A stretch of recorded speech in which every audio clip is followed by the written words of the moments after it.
Republican Senator Mike Lee from Utah actually traveled to Guatemala and Mexico a short time ago, looking for solutions to the immigration crisis. He's got some ideas. He's here to discuss it. Welcome, Senator. Great to have you with us. Thank you. All right, what did you see when you traveled down there? What kind of reaction did you get in trying to work with the leaders in Mexico to find a solution? What I saw is that the leaders in Mexico care very much about this issue. They want to make sure that Mexico isn't just a thoroughfare for people passing through these northern triangle states, Guatemala, Honduras, and El Salvador, trying to get to the United States. They want to solve the problem just as badly as we do. And I know there's been this talk of having a safe third country, and Mexico along the way has offered some things to the migrants as they've passed through. My understanding is there's a very small number who have taken them up on that. So how would that process work if the people who are passing through don't actually want to take advantage of Mexico as another option? Well, if they don't want to take advantage of that, that is their loss, unless we have in place either a safe third country agreement that says if you want to apply for asylum, given that Mexico is a safe country relative to Honduras or El Salvador, for example, then you wouldn't be able to apply for asylum in the United States if you had first crossed through Mexico to get here. But the other option, and one that I discussed with Olga Sanchez Cordero, the incoming Interior Minister in Mexico, is the idea of requiring people to stay in Mexico and remain in Mexico while their U.S. asylum applications are pending. That's something that really has potential, and that's something I think that could end up coming to fruition. Well, some of what's going on there, especially in the Tijuana area, we have this from the health department now, as thousands are on that side of the border waiting and hoping to come across.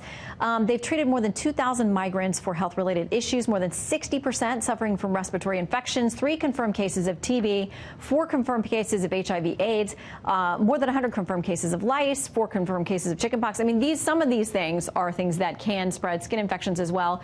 When huddled people are together in close quarters without a lot of medical treatment. Yeah, that's right. It's one of the many reasons why this is a problem. And if you take a step back from the contentiousness of the immigration issue, and you think about this the way we approach other aspects of our lives.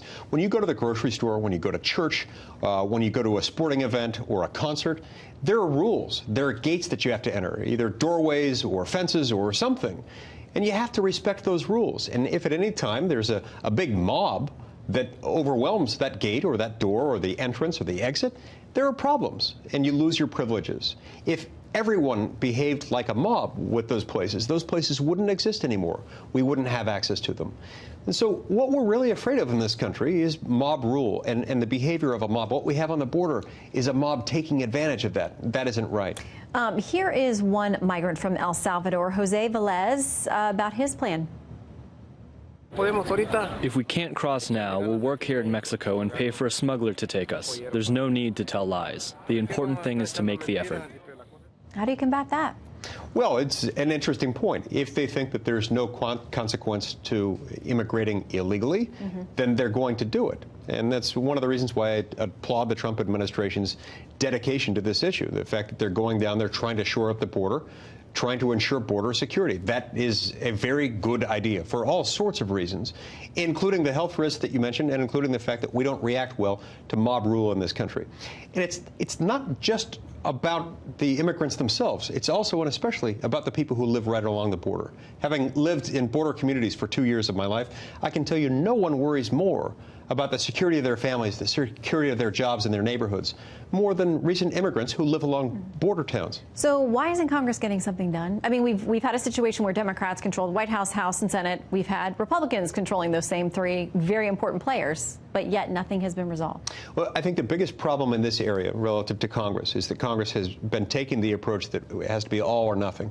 Remember 5 years ago when we had the big effort, the Gang of 8 bill that moved forward. The problem with that is they amalgamated 100 different ideas, lumped them all together, and then said, here you go, you have to take all of this package or you get none of it. Every reform that we, the Gang of 8, have proposed, or nothing gets passed at all. I think that's the wrong way to do it. I think if we took it one bite at a time, we'd get more finished. Will Democrats do that with you? I hope so. I've been trying for 8 years to get them to do that. In some instances, I've found Democrats willing to cooperate on narrow immigration fixes. I hope that can gradually build momentum. All right, we will see. It's going to be a different game in January when the new Congress is sworn in. It will include you. Senator, thank you very much. Thank you.